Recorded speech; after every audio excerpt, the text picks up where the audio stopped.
या देवी सर्वभूतेषु मातृरूपेण संस्थिता नमस्तस्यै नमस्तस्यै नमस्तस्यै नमो नमः। या देवी सर्वभूतेषु शक्तिरूपेण संस्थिता नमस्तस्यै नमस्तस्यै नमस्तस्यै नमो नमः। ओम धूम दुर्गाय नमः। माता रानी की कृपा आप पे और आपके समस्त परिवार पर सदा सर्वदा बनी रहे। आज श्री दुर्गा सप्तशती पाठ के सभी 13 अध्याय पूर्ण हो जाएंगे, लेकिन इसके बाद भी जो अध्याय सुने जाते हैं वो आप कल भी जरूर सुनिएगा। मार्कंडेय जी ने कहा, पितामह, जो इस संसार में परम गोपनीय तथा पुरुषों की सब प्रकार से रक्षा करने वाला है और जो अब तक आपने किसी दूसरे के सामने प्रकट नहीं किया, ऐसा कोई साधन मुझे बताइए। तब ब्रह्मा जी कहने लगे, हे ब्राह्मण, ऐसा साधन तो एक देवी का कवच ही है जो गोपनीय से भी परम गोपनीय, पवित्र तथा संपूर्ण प्राणियों का हित करने वाला है।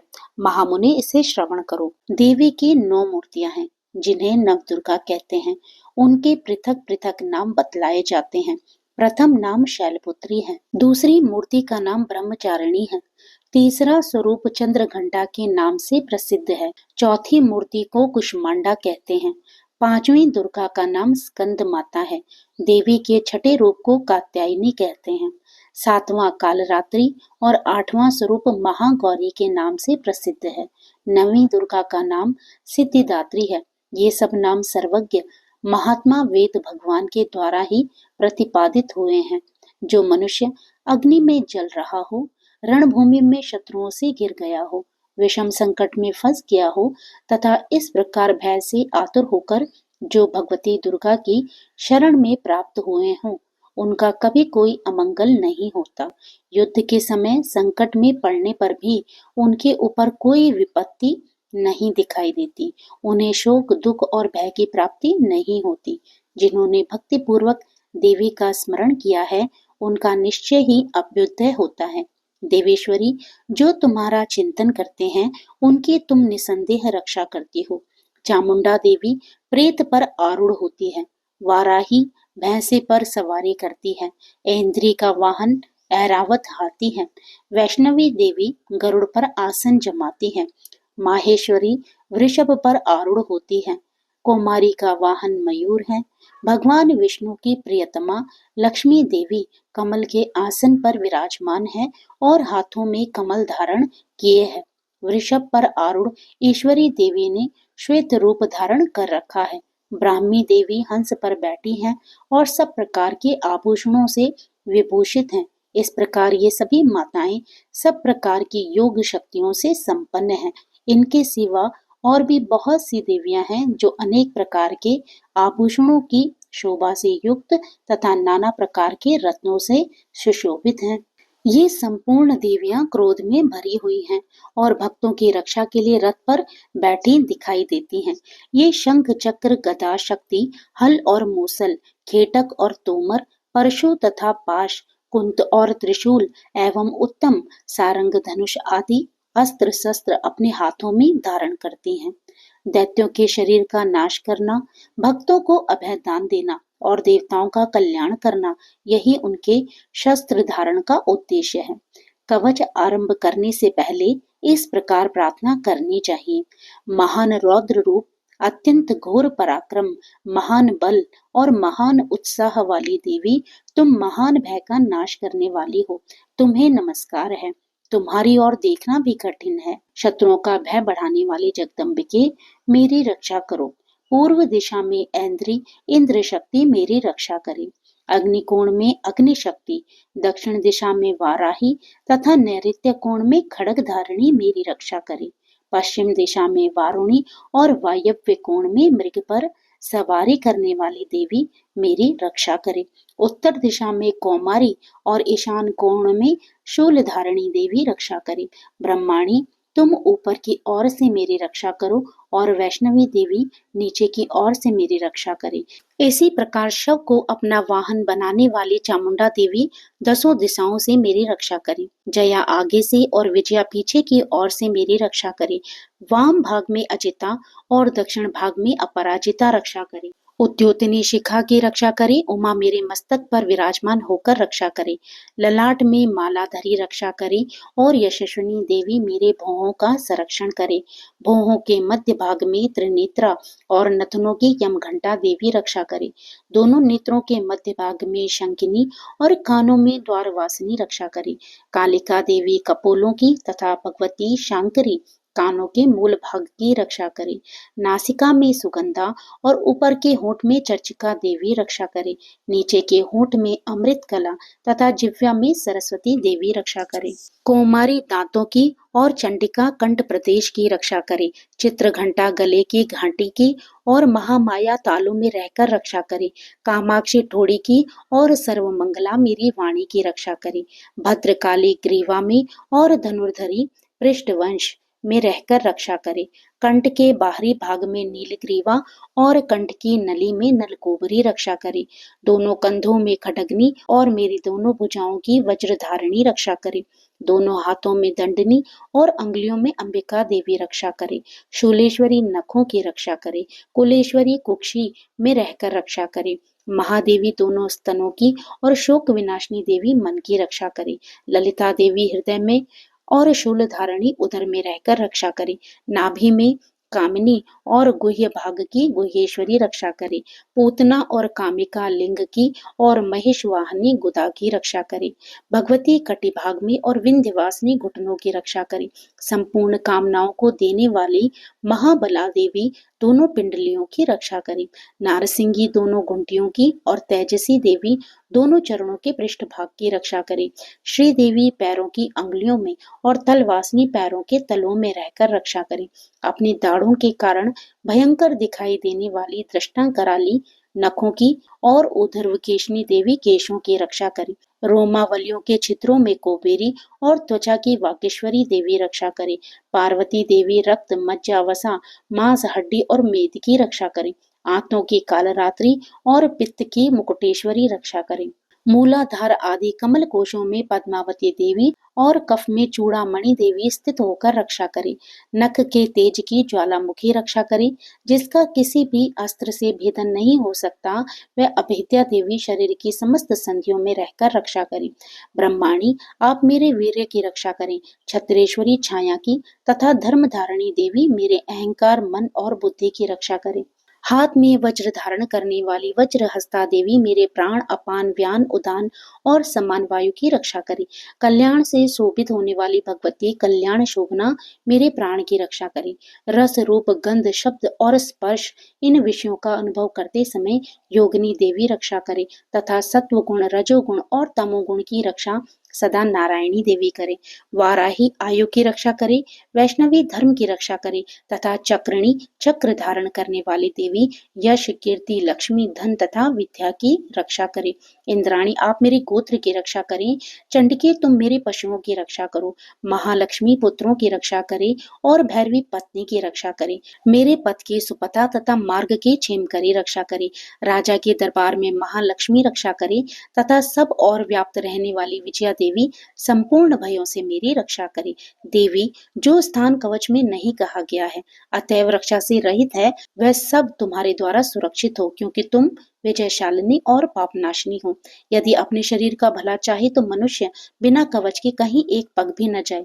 कवच का पाठ करके ही यात्रा करे। कवच के द्वारा सब और से सुरक्षित मनुष्य जहाँ जहाँ भी जाता है वहाँ वहाँ उसे धन लाभ होता है तथा संपूर्ण कामनाओं की सिद्धि करने वाली विजय की प्राप्ति होती है। वह जिस जिस अभिष्ट वस्तु का चिंतन करता है उसको निश्चय ही प्राप्त कर लेता है। वे पुरुष इस पृथ्वी पर तुलना रहित महान ऐश्वर्य का भागी होता है। कवच से सुरक्षित मनुष्य निर्भय हो जाता है। युद्ध में उसकी पराजय नहीं होती तथा वह तीनों लोकों में पूजनीय होता है। देवी का ये कवच देवताओं के लिए भी दुर्लभ है। जो प्रतिदिन नियम पूर्वक तीनों संध्याओं के समय श्रद्धा के साथ इसका पाठ करता है उसे देवी कला प्राप्त होती है तथा वह तीनों लोकों में कभी भी पराजित नहीं होता। इतना ही नहीं, वह अपमृत्यु से रहित हो 100 से भी अधिक वर्षों तक जीवित रहता है। मकड़ी चेचक और कोड़ आदि उसकी संपूर्ण व्याधियां नष्ट हो जाती हैं। कनेर भांग अफीम धतूरे आदि का स्थावरम विष सांप और बिच्छू आदि के काटने से चढ़ा हुआ जंगम विष तथा अहिफेन और तेल के संयोग आदि से बनने वाला कृत्रिम विष, ये सभी प्रकार के विष दूर हो जाते हैं, उनका कोई असर नहीं होता। इस पृथ्वी पर मारण मोहन आदि जितने अभिचारिक प्रयोग होते हैं तथा इस प्रकार के जितने मंत्र यंत्र होते हैं, वे सब इस कवच को हृदय में धारण कर लेने पर उस मनुष्य को देखते ही नष्ट हो जाते हैं। यही नहीं, पृथ्वी पर विचरने वाले ग्राम देवता, आकाशचारी देव विशेष, जल के संबंध से प्रकट होने वाले गण, उपदेश मात्र से सिद्ध होने वाले निम्न कोटि के देवता, अपने जन्म के साथ प्रकट होने वाले देवता, कुल देवता, माला आदि, डाकनी शाकनी, अंतरिक्ष में विचरने वाली अत्यंत बलवती भयानक डाकनियां, ग्रह भूत पिशाच यक्ष गंधर्व राक्षस ब्रह्म राक्षस बेताल कुष्मांड और भैरव आदि अनिष्ट कारक देवता भी हृदय में कवच धारण किए रहने पर उस मनुष्य को देखते ही भाग जाते हैं। कवचधारी पुरुष को राजा से सम्मान वृद्धि प्राप्त होती है। ये कवच मनुष्य के तेज की वृद्धि करने वाला और उत्तम है। कवच का पाठ करने वाला पुरुष अपनी कीर्ति से विभूषित भूतल पर अपने सुयश के साथ साथ वृद्धि को प्राप्त होता है। जो पहले कवच का पाठ करके उसके बाद शब्द सती चंडी का पाठ करता है, उसकी जब तक वन पर्वत और काननों सहित ये पृथ्वी टिकी रहती है, तब तक यहाँ पुत्र पौत्र आदि संतान परंपरा बनी रहती है। फिर देह का अंत होने पर वह पुरुष भगवती महामाया के प्रसाद से उस नित्य परम पद को प्राप्त होता है, जो देवताओं के लिए भी दुर्लभ है। वह सुंदर दिव्य रूप धारण करता और करुणा में शिव के साथ आनंद का भागी होता है। आप सुनिए अर्गला स्तोत्र का हिंदी अनुवाद।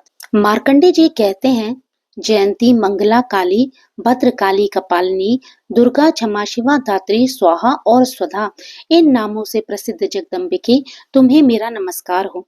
देवी चामुंडे तुम्हारी जय हो। संपूर्ण प्राणियों की पीड़ा हरने वाली देवी तुम्हारी जय हो। सब में व्याप्त रहने वाली देवी तुम्हारी जय हो। काल रात्रि तुम्हें नमस्कार है। मधु और कैटभ को मारने वाली तथा ब्रह्मा जी को वरदान देने वाली देवी तुम्हें नमस्कार है। तुम मुझे रूप आत्म स्वरूप का ज्ञान दो। जय मोह पर विजय दो। यश मोह विजय तथा ज्ञान प्राप्ति रूप यश दो और काम क्रोध आदि शत्रुओं का नाश करो। महिषासुर का नाश करने वाली तथा भक्तों को सुख देने वाली देवी तुम्हें नमस्कार है।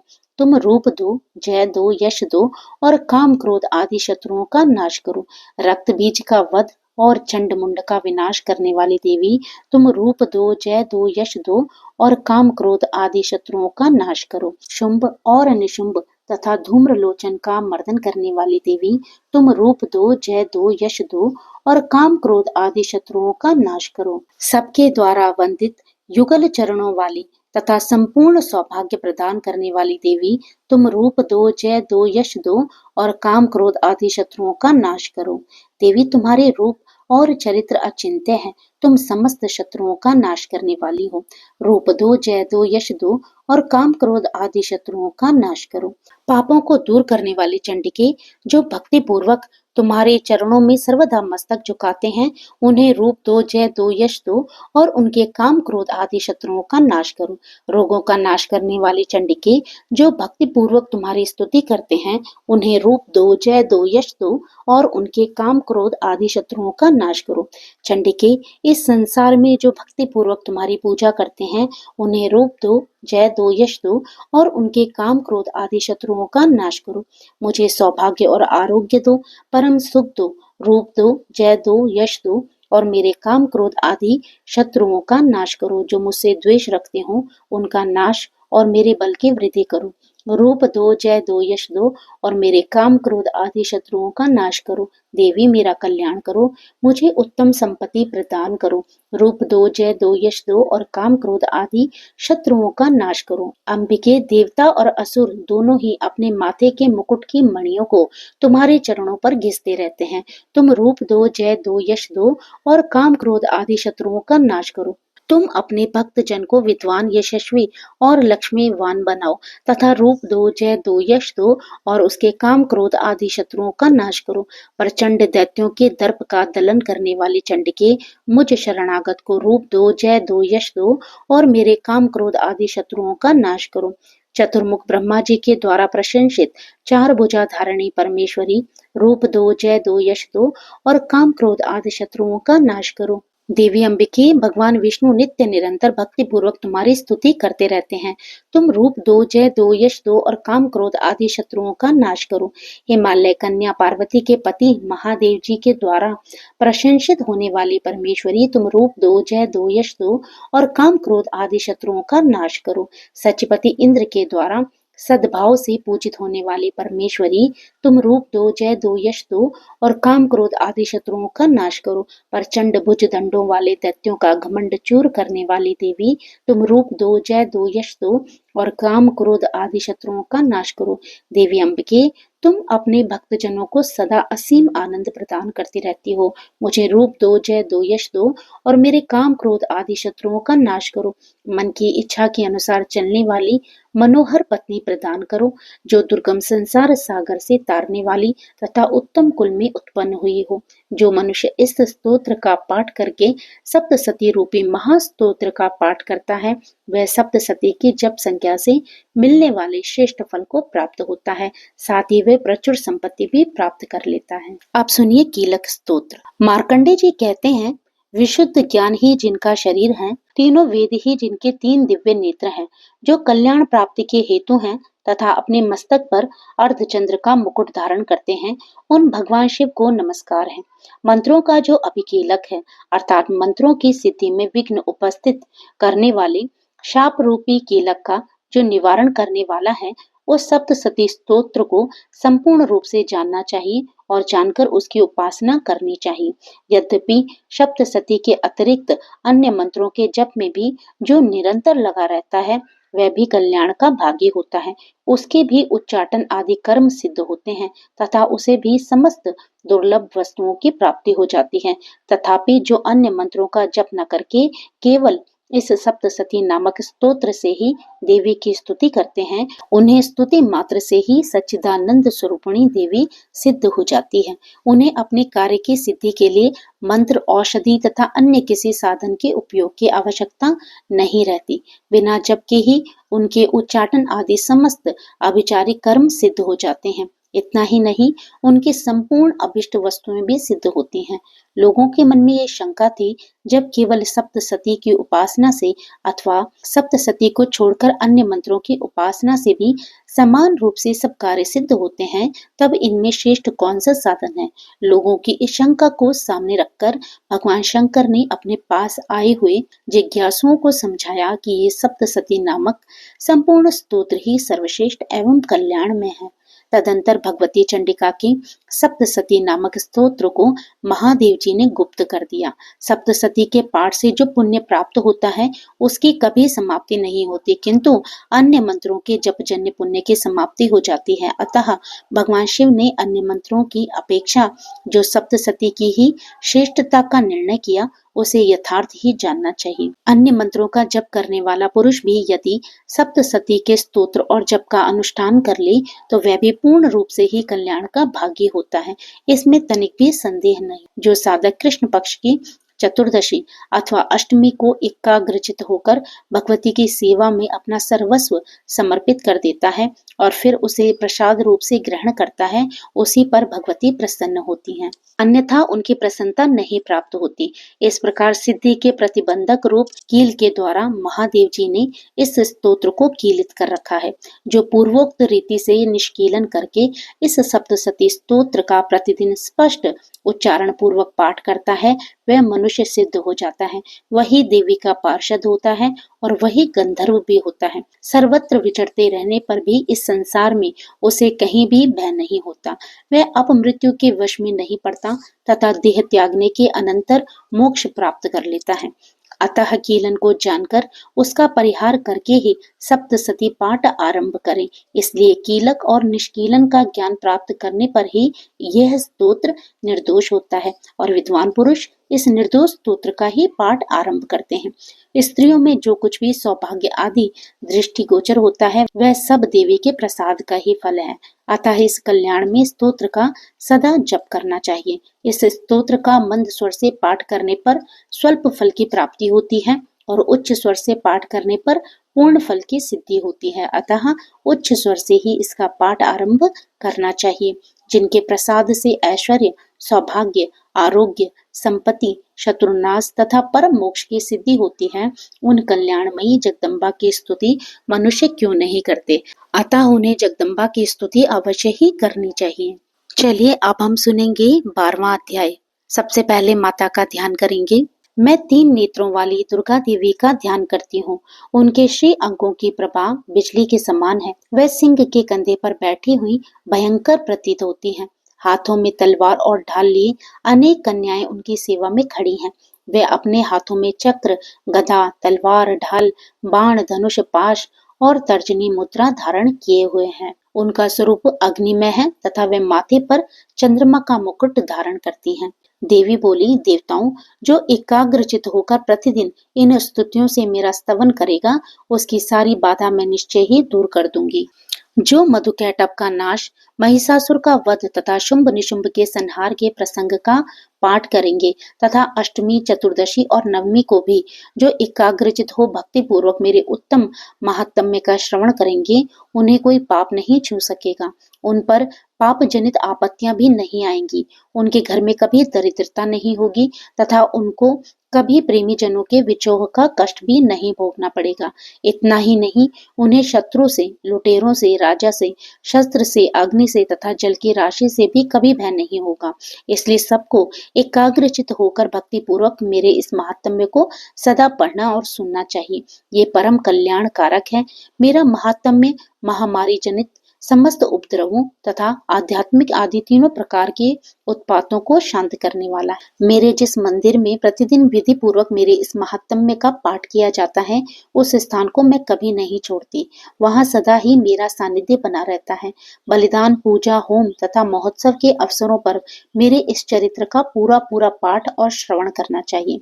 ऐसा करने पर मनुष्य विधि को जानकर या बिना जाने भी मेरे लिए जो बलि, पूजा या होम आदि करेगा, उसे मैं बड़ी प्रसन्नता के साथ ग्रहण करूंगी। शरद काल में जो वार्षिक महापूजा की जाती है, उस अवसर पर जो मेरे इस महात्म्य को भक्ति पूर्वक सुनेगा, वह मनुष्य मेरे प्रसाद से सब बाधाओं से मुक्त तथा धन, धान्य एवं पुत्र से संपन्न होगा। इसमें तनिक भी संदेह नहीं। मेरे इस महात्म्य, मेरे प्रादुर्भाव की सुंदर कथाएं तथा युद्ध में किए हुए मेरे पराक्रम सुनने से मनुष्य निर्भय हो जाता है। मेरे महात्म्य का श्रवण करने वाले पुरुषों के शत्रु नष्ट हो जाते हैं, उन्हें कल्याण की प्राप्ति होती है तथा उनका कुल आनंदित रहता है। सर्वत्र शांति, कर्म में बुरे स्वप्न दिखाई देने पर तथा ग्रह जनित भयंकर पीड़ा उपस्थित होने पर मेरा महात्म्य श्रवण करना चाहिए। इससे सब विघ्न या भयंकर ग्रह पीड़ाएं शांत हो जाती हैं और मनुष्यों द्वारा देखा हुआ दुस्वप्न शुभ स्वप्न में परिवर्तित हो जाता है।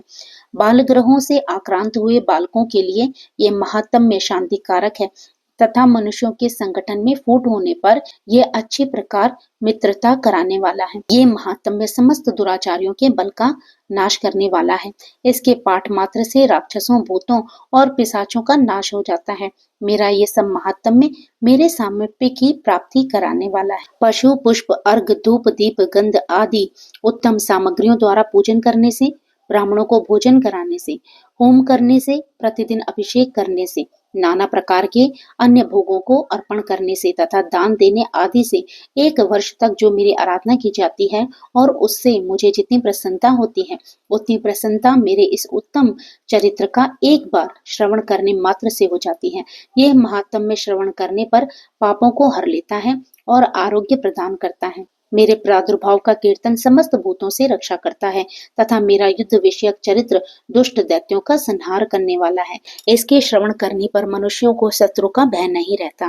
देवताओं, तुमने और ब्रह्म ऋषियों ने जो मेरी स्तुतियां की हैं तथा ब्रह्मा जी ने जो स्तुतियां की हैं, वे सभी कल्याणमयी बुद्धि प्रदान करती हैं। वन में, सूने मार्ग में तथा दावानल से गिर जाने पर, निर्जन स्थान में लुटेरों के दाव में पड़ जाने पर या शत्रुओं से पकड़े जाने पर अथवा जंगल में सिंह, व्याघ्र या जंगली हाथियों के पीछा करने पर, कुपित राजा के आदेश से वध या बंधन के स्थान में ले जाए जाने पर अथवा महासागर में नाव पर बैठने के बाद भारी तूफान से नाव के डगमग होने पर और अत्यंत भयंकर युद्ध में शस्त्रों का प्रहार होने पर अथवा वेदना से पीड़ित होने पर, किम बहुना सभी भयानक बाधाओं के उपस्थित होने पर जो मेरे इस चरित्र का स्मरण करता है, वह मनुष्य संकट से मुक्त हो जाता है। मेरे प्रभाव से सिंह आदि हिंसक जंतु नष्ट हो जाते हैं और लुटेरे और शत्रु मेरे चरित्र का स्मरण करने वाले पुरुष से दूर भागते हैं। ऋषि कहते हैं, यूं कहकर प्रचंड पराक्रम वाली भगवती चंडिका सब देवताओं के देखते ही देखते वहीं अंतर्ध्यान हो गई। फिर समस्त देवता भी शत्रुओं के मारे जाने से निर्भय हो पहले की ही भांति यज्ञ भाग का उपभोग करते हुए अपने अपने अधिकार का पालन करने लगे। संसार का विध्वंस करने वाले महाभयंकर अतुल पराक्रमी देव शत्रु शुंभ तथा महाबली निशुंभ के युद्ध में देवी द्वारा मारे जाने पर शेष दैत्य पाताल लोक में चले आए। राजन, इस प्रकार भगवती अंबिका देवी नित्य होती हुई भी पुनः पुनः प्रकट होकर जगत की रक्षा करती हैं। वे ही इस विश्व को मोहित करती हैं, वे ही जगत को जन्म देती तथा वे ही प्रार्थना करने पर संतुष्ट हो विज्ञान एवं समृद्धि प्रदान करती हैं। राजन, महाप्रलय के समय महामारी का स्वरूप धारण करने वाली वे महाकाली ही इस समस्त ब्रह्मांड में व्याप्त है। वह ही समय समय पर महामारी होती है और वह ही स्वयं अजन्मा होते हुए भी सृष्टि के रूप में प्रकट होती है। वह सनातनी देवी ही समयानुसार संपूर्ण भूतों की रक्षा करती है। मनुष्यों के अभ्युदय के समय वह ही घर में लक्ष्मी के रूप में स्थित हो उन्नति प्रदान करती है और वह ही अभाव के समय दरिद्रता बनकर विनाश का कारण होती है। पुष्प, धूप और गंध आदि से पूजन करके उनकी स्तुति करने पर वह धन, पुत्र, धार्मिक बुद्धि तथा उत्तम गति प्रदान करती है। अब श्रवण करेंगे 13वें अध्याय का। जो उदय काल के सूर्य मंडल की सी कांति धारण करने वाली हैं, जिनकी 4 भुजाएं और 3 नेत्र हैं तथा जो अपने हाथों में पाश, अंकुश, वर एवं अभय की मुद्रा धारण किए रहती है, उन शिवा देवी का मैं ध्यान करती हूँ। ऋषि कहते हैं, राजन, इस प्रकार मैंने तुमसे देवी के उत्तम महात्म्य का वर्णन किया। जो इस जगत को धारण करती है, उन देवी का ऐसा ही प्रभाव है। वह ही विद्या ज्ञान उत्पन्न करती है। भगवती विष्णु की महामाया स्वरूपा उन भगवती के द्वारा ही तुम ये वैश्य तथा अन्य अन्याय विवेकी जन मोहित होते हैं, मोहित हुए हैं तथा आगे भी मोहित होंगे। महाराज, तुम उन्हीं परमेश्वरी की शरण में जाओ। आराधना करने पर वह ही मनुष्यों को भोग, स्वर्ग तथा मोक्ष प्रदान करती हैं। मार्कंडेय जी कहते हैं, क्रोष्टुकी जी मेधा मुनि के ये वचन सुनकर राजा सुरथ ने उत्तम व्रत का पालन करने वाले उन महाभाग महर्षि को प्रणाम किया। वह अत्यंत ममता और राज्य अपहरण से बहुत खिन्न हो चुके थे। महामुनि इसलिए विरक्त होकर वे राजा तथा वैश्य तत्काल तपस्या को चले गए और वे जगदम्बा के दर्शन के लिए नदी के तट पर रहकर तपस्या करने लगे। वे वैश्य उत्तम देवी सूक्त का जप करते हुए तपस्या में प्रवृत्त हुए। वे दोनों नदी के तट पर देवी की मिट्टी की मूर्ति बनाकर पुष्प, धूप और हवन आदि के द्वारा उनकी आराधना करने लगे। उन्होंने पहले तो आहार को धीरे धीरे कम किया, फिर बिल्कुल निराहार रहकर देवी में ही मन लगाए एकाग्रता पूर्वक उनका चिंतन आरंभ किया। वे दोनों अपने शरीर के रक्त से प्रोक्षित बलि देते हुए लगातार 3 वर्ष तक संयम पूर्वक आराधना करते रहे। इस पर प्रसन्न होकर जगत को धारण करने वाली चंडिका देवी ने प्रत्यक्ष दर्शन देकर कहा। देवी बोली, राजन तथा अपने कुल को आनंदित करने वाले वैश्य, तुम लोग जिस वस्तु की अभिलाषा रखते हो वह मुझसे मांगो, मैं संतुष्ट हूँ अतः तुम्हें वह सब कुछ दूंगी। मार्कंडेय जी कहते हैं, तब राजा ने दूसरे जन्म में नष्ट न होने वाला राज्य मांगा तथा इस जन्म में भी शत्रुओं की सेना को बलपूर्वक नष्ट करके पुनः अपना राज्य प्राप्त कर लेने का वरदान मांगा। वैश्य का चित्त संसार की ओर से खिन्न एवं विरक्त हो चुका था और वे बड़े बुद्धिमान थे, अतः उस समय उन्होंने ममता और अहंता रूप आसक्ति का नाश करने वाला ज्ञान मांगा। देवी बोली, राजन, तुम थोड़े ही दिनों में शत्रुओं को मारकर अपना राज्य प्राप्त कर लोगे। अब वहां तुम्हारा राज्य स्थिर रहेगा। फिर मृत्यु के पश्चात तुम भगवान विवस्वान सूर्य के अंश से जन्म लेकर इस पृथ्वी पर सावर्णिक मनु के नाम से विख्यात होगे। वैश्यवर्य, तुमने भी जिस वर को मुझसे प्राप्त करने की इच्छा की है उसे देती हूँ। तुम्हें मोक्ष के लिए ज्ञान प्राप्त होगा। मार्कंडेय जी कहते हैं, इस प्रकार उन दोनों को मनोवांछित वरदान देकर तथा उनके द्वारा भक्ति पूर्वक अपनी स्तुति सुनकर देवी अंबिका तत्काल अंतर्ध्यान हो गई। इस तरह देवी से वरदान पाकर क्षत्रियों में श्रेष्ठ सुरथ सूर्य से जन्म ले सावर्णिक नामक मनु होंगे।